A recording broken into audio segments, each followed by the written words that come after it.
ایک سوال ہمیں موصول ہوا ہے کہ یہ ضروری ہے کہ شب قدر جو ہے وہ رمضان میں ہی آئے گی، کسی اور مہینے میں بھی آ سکتی ہے؟ وضاحت فرما دیجیے۔ ليلۃ القدر کے بارے میں ویسے تو شروع حدیث کو آدمی دیکھے 40 سے زیادہ قول ہیں کہ کہاں کب آتی ہے کس رات آتی ہے، اتنی لمبی چوڑی بحث ہے کہ آدمی پریشان ہو جائے۔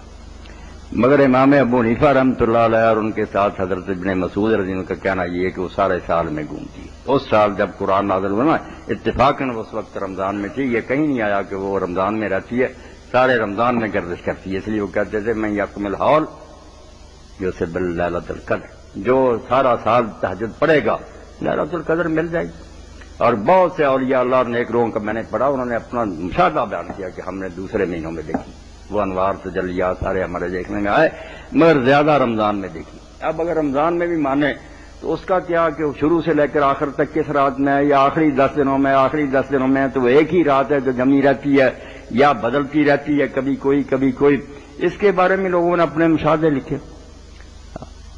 ابن حبیرہ لکھتے ہیں اپنی الفصاح میں کہ میں نے تو بھائی دیکھی تو اس وقت نا 21ویں رات، اور حضور کے زمانہ میں 21ویں رات کو لوگوں نے دیکھا۔ آپ نے کہا تھا مجھے یہ دکھایا گیا کہ اس دن بارش ہوگی اور میں کیچڑ میں سجدہ کروں گا، کیونکہ چھت پتوں کی نا ٹپک پڑتی، واقعی اس دن فجر کے وقت آپ نے کی، اور ایک سال 23 کے وقت بھی یہی ہوا۔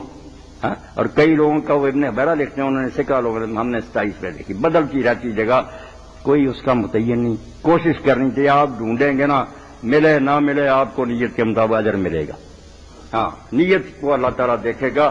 آپ اس نیت سے کھڑے ہو جایا کریں کہ مولا تو نے پوشیدہ رکھا، ہم سوالی ہیں دروازے پر کھڑے، ہماری جولیاں بڑھ دے ذوالفضل العظیم ہے۔